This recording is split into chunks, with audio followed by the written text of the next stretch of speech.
मौसा नमस्कार प्रदीपर गीत जहा पाग जहा हाथ जहा पर्यंत 61 वर्ष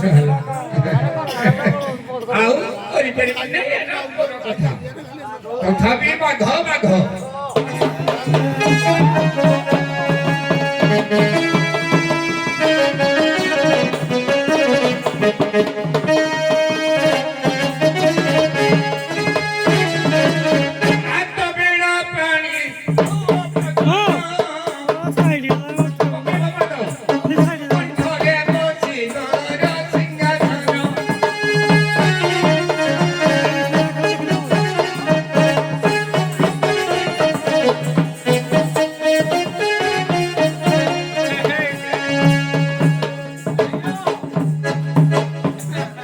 देखिले घा एडा मानस कही मो पुओ पुत्रा तम पुत्रा मो गायक पाठ रे सब शब्द उपयोग करते आपन को समाज सम्मान दउची ना ना मैं देखिছি आपन को पात्र जातो जे जा कले पत्थर को टेका मारले पवित्र कोन हो काले मुंडा पुता दिन नहीं तमे को जहा दिया जाय कि तमे तमर खानी मानी देखा माता बीणा पानी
विचार कले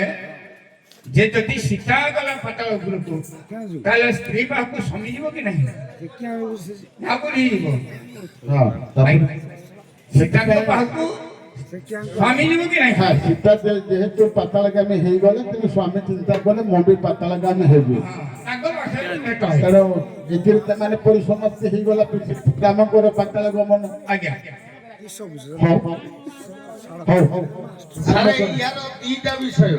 दीटा ब्लॉक गोटे होजी सुरेखार प्रतिशोध आ द्वितीय हला लक्षणकर गन्नाबोध गाउती विषय रामायण सुन टिके बोलो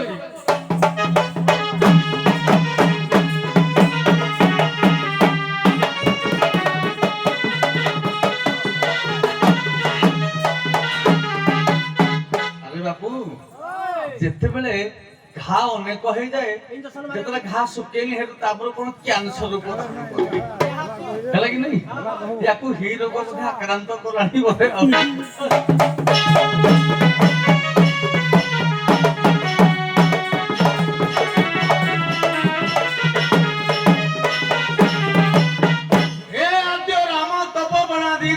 हत्वा मृगं काञ्चनम् आज्ञा प्रथम गाइबार बाहर को जीवानी ईश्वर टॉपिक को देखा समय को दबानी अपके गाइबा तेनु कहिले एई जो विषय आरंभ करते भी अपर पक्षी ताको राम चंद्र सुरेखा को मारिबा जो भूल गेले ताको मा तारक को मारिबा द्वारा सुरेखा ने तपस्या को एई जो कथा आरंभ करिबा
प्राप्त हम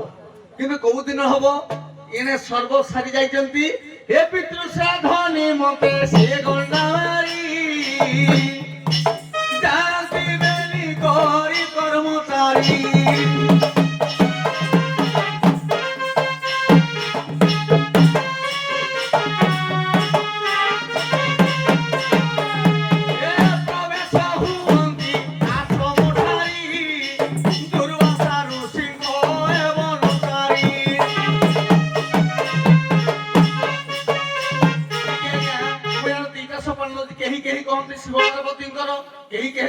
दुर्वासा ऋषि आश्रम जी मानिब से जगह पथागामी हम यार प्रमाण अच्छी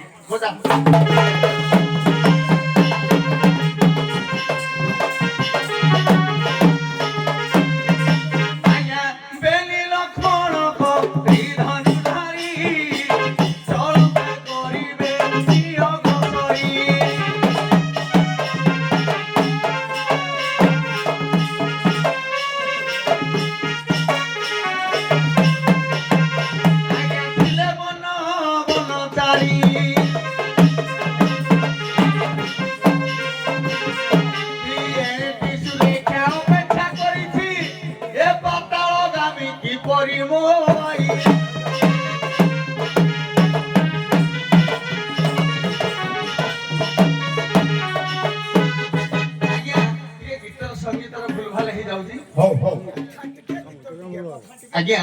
कथाटा है कौन प्रथम तो रामचंद्र जाइए सुरेखा शिव तपस्या कर पतागामी करेंगे लक्ष्मण को जो लक्ष्मण जो सरबोध कर मृगटा से वन को जी जीव से आज्ञा पाषाण हो लता हो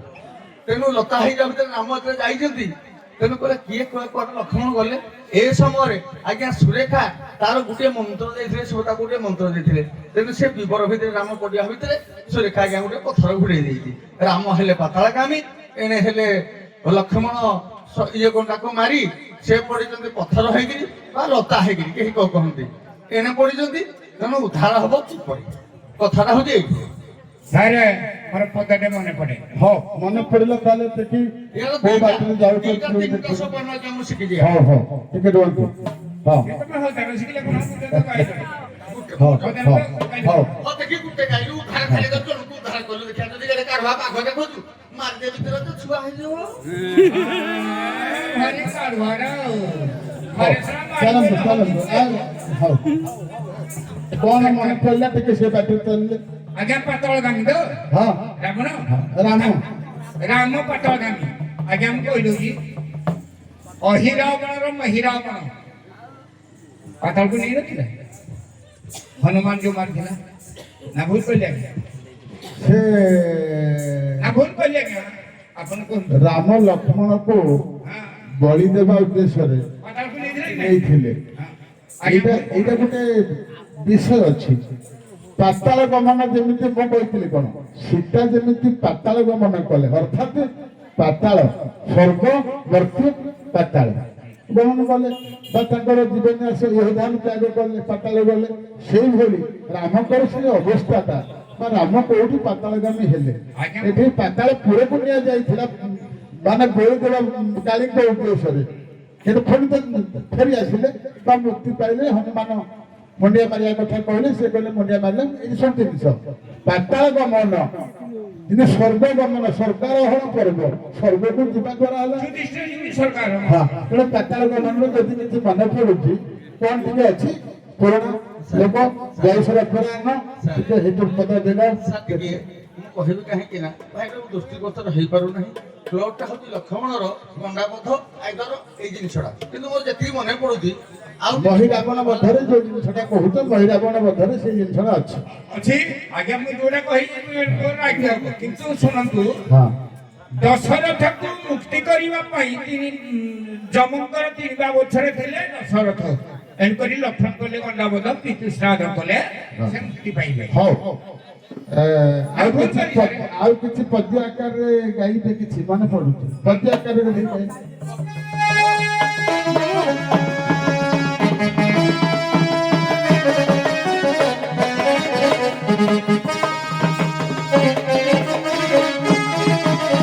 ଅଖିଳ ବ୍ରହ୍ମାଣ୍ଡ ହେ ନାରାୟଣ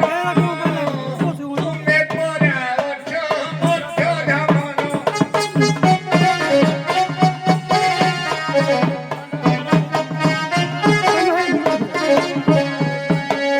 ମୋ ବାପା ଜମ ପୁରରେ ଥାଇ ତିନି ପାବୋଛରେ ଅଛି ସେ ରହି।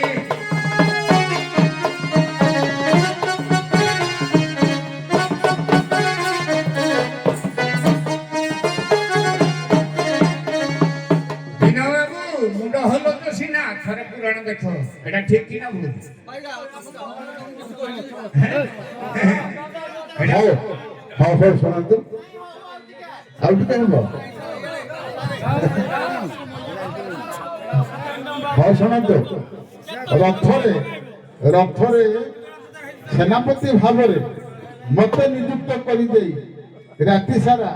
କଲମ ରୂପକ ଅସ୍ତ୍ର ମତେ ଧରେଇ ଦେଇ ସାରଥୀ ଉପରେ ବନମାଳୀ ସାର୍ ଆଉ ପବନ ବାବୁ ବସିଛନ୍ତି ବିଶେଷ କରି ତାଙ୍କର ଏଇ ବିଷୟ ଉପରେ ମୁଁ ତାଙ୍କୁ ଅନୁରୋଧ କରିବି ଦୁଇ ଗାୟକ ପ୍ରବୀଣ ଗାୟକ ବରିଷ୍ଠ ଗାୟକ କଣ ଠିକ କଣ ଭଲ ସେ ଦ୍ୱିପଦ ବିଷୟରେ ବିଷୟ ମାଧ୍ୟମରେ କହିବେ ଆଉ ଦେଖି କୁହନ୍ତୁ ଯେ ଲକ୍ଷ୍ମଣ ଗଣ୍ଡାବଧ ସୁରେଖାର ପ୍ରତିଶତ ଯଦି ନୁହେଁ ଆଜ୍ଞା ବ୍ଲକଟା ଟିକେ ଭୁଲ ଭଲ ହେଇପାରେ ଅନେକ ଦିନର ଗାଇବା দিব ଆମ ବିଷୟ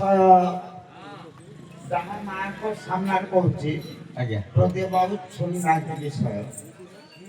ବିନୟ ବାବୁ ବିଷୟକୁ ମନେ ମନେ ଝାପସା ଝାପସା ଟିକେ ହବ ପଦେ ବା 2 ପଦ ଭିତରେ ଟିକେ ହବ ଟଚ୍ କରୁଛନ୍ତି ଆଜ୍ଞା ଏ କଥା ହଉଛି ମୁଁ ଟିକେ ଆପଣମାନଙ୍କୁ ବୁଝେଇ ଦଉଛି ସୁରେଖା ଆଜ୍ଞା ତାରକାର ଝିଅ ଆଜ୍ଞା ଯେତେବେଳେ ଶ୍ରୀରାମଚନ୍ଦ୍ର ତାରକାକୁ ବଧ କରିଛନ୍ତି ସେ ମଲା ଶବଟାକୁ ଧରିକିରି ସୁରେଖା ବସିଛି ସେଟା ଗନ୍ଧି ଗଲାଣି କିନ୍ତୁ ଶିବଙ୍କ ମନ୍ତ୍ର ଜପୁଛି এই ସମୟରେ ଶିବ ଆସି ପହଞ୍ଚିଲେ କିଲୋ ଝିଅ ଏ ଶବଟାକୁ କାହିଁକି ଧରିକିରି ଜପୁଛୁ ମତେ ଡାକିଲୁ ନା ମୋ ମାକୁ ଯିଏ ମାରିଛି ମୁଁ ତାର ପ୍ରତିଶୋଧ ନେବି କେମିତି ନବୁ ନା କିଏ ମାରିଛି ନା ଯିଏ ମାରିଛି କିଏ ମାରିଛି ନା କିଏ ଗୋଟେ ରାମ ମାରିଛି ତା ମୁଣ୍ଡଟା ମୋର ଦରକାର ତା ମୁଣ୍ଡଟା ଦରକାର ଶିବ ଚମକି ପଡ଼ିଲେ କହିଲେ ମୋ ପ୍ରଭୁ ହଉଛନ୍ତି ଶ୍ରୀରାମ ମୁଁ ତାକୁ ମୁଣ୍ଡଟାକୁ ଦେଇପାରିବିନି ଏ ବର ମୁଁ ଦେଇପାରିବିନି ଆଉ କଣ ମାଗୁଛ ମାଗ କିନ୍ତୁ ସେଇଟା ସୁରେଖା ମାଗିଛି ଯେ ସେ ମୋ ଶତ୍ରୁ ଯେଉଁଠି ଥିବ ମୁଁ ଚାହିଁଲେ ଆପଣଙ୍କ ମନ୍ତ୍ରଟାକୁ ମୁଁ ସ୍ମରଣ କଲେ ସେ ପାତାଳକୁ ପଶିଯିବ ମାଟି ମିଶିଯିବ এই ସମୟରେ ରାମଚନ୍ଦ୍ର ଯାଇଛନ୍ତି ବନବାସ ଲକ୍ଷ୍ମଣ ଏବଂ ସୀତା ବୁଲୁ ବୁଲୁ ବୁଲୁ ବୁଲୁ ସୁରେଖା ଏବଂ ରାମ ଦେଖା ହେଲେ ସୁରେଖା ଏବଂ ରାମ ଦେଖା ହେଲେ ତାରକାର ଝିଅ ସୁରେଖା ସେ କହିଲେ ତମେ ମତେ ବିବାହ ହୁଅ ରାମକୁ କହିଲେ କିଏ ସୁରେଖା ତେଣୁ ରାମ କହିଲେ ମୁଁ ତ ଏକ ପତ୍ନୀ ବ୍ରତ କରିଛି ମୁଁ ଆଉ ଦ୍ୱିତୀୟ ପତ୍ନୀ ଗ୍ରହଣ କରିପାରିବିନି ସେ କହିଲେ ତମେ କଣ ରାମ ସୁରେଖା କହିଲା ତମେ କଣ ରାମଙ୍କ ଭଳିଆ କହୁଛ ନା ମୁଁ ସେଇ ଶ୍ରୀରାମ କହିଲା ତମେ ଶ୍ରୀରାମ ମୋ ମାର ଶତ୍ରୁ ମନେ ପଡ଼ିଗଲା ସେ ମନ୍ତ୍ରଟା ଏଣେ ଶ୍ରୀରାମଙ୍କର ଗାଇଛନ୍ତି ଏଣେ ଦଶରଥଙ୍କର ପିତୃଶ୍ରାଦ୍ଧ ଆସିଛି ଋଷିମାନଙ୍କ ନିମନ୍ତ୍ରଣ କରାଯାଇଛି ପିତୃଶ୍ରାଦ୍ଧ ହବା ପାଇଁ ଏଣେ ଲକ୍ଷ୍ମଣକୁ ପଠେଇଛନ୍ତି ଗଣ୍ଡାବଦ୍ଧ କରି ଆଣିବା ପାଇଁ ସୀତାଙ୍କୁ ପଠେଇଛନ୍ତି ଫୁଲ ଆଣିବା ପାଇଁ ଏଣେ ଶ୍ରୀରାମଚନ୍ଦ୍ର ଋଷିମାନଙ୍କୁ ନିମନ୍ତ୍ରଣ କରି ଆଶ୍ରମରେ ଅଛନ୍ତି ଯେତେବେଳେ ଚାହିଁଦେଲେ ମନ୍ତ୍ର ମନେ ପଡ଼ିଗଲା ସୁରେଖାଙ୍କର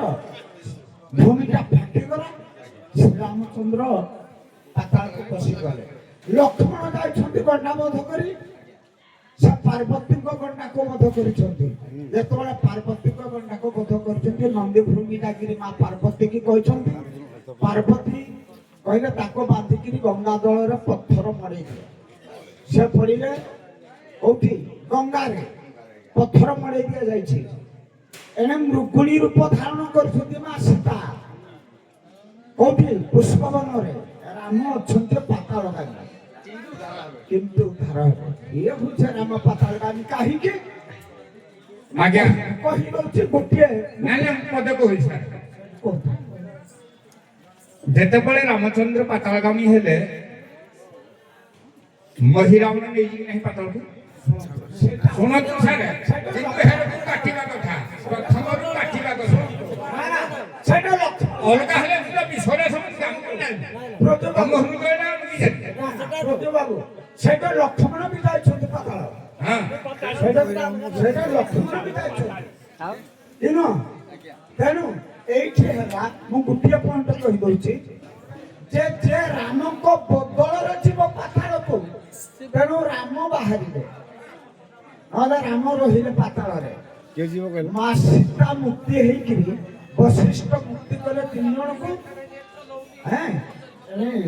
ମା ସୀତା କହିଲେ କିଛି ଶେଷ ସମୟରେ ମୁଁ ମୋ ସ୍ୱାମୀଙ୍କ ବାବଦରେ ମୋ ସ୍ୱାମୀଙ୍କ ବଦଳରେ ମୁଁ ଯିବି ପାତାଳକୁ କିନ୍ତୁ ମୋ ସ୍ୱାମୀକୁ ଉଦ୍ଧାର କରାଯାଏ ସାର୍ ଏଇଟା ଆମର ପ୍ରାଚୀନ କବି ମାନଙ୍କର ଲେଖା କିନ୍ତୁ ପ୍ରକୃତରେ କମନ ରାମାୟଣ ଅନୁସାରେ ୟାର ଲେଖା ଗୋଟେ ଅଲଗା ନିଆରା କିନ୍ତୁ ସାର୍ ଠିକ ପ୍ରଥମ ପ୍ଲଟଟା ଉଦ୍ଧାର କରିବେ ଆଜ୍ଞା ଠିକ ଅଛି ସୁରକ୍ଷା ତ ମେନ୍ ସୁରକ୍ଷା ତ ହଉଛି ପ୍ରତିଶୋଧ ବା ଲକ୍ଷ୍ମଣଙ୍କ ଆମେ ଆଉ ସମୟ ନଷ୍ଟ କରିବାନି ସିଧାସଳଖ ସଭା ପ୍ରଶ୍ନକୁ ପଳେଇବା ହଁ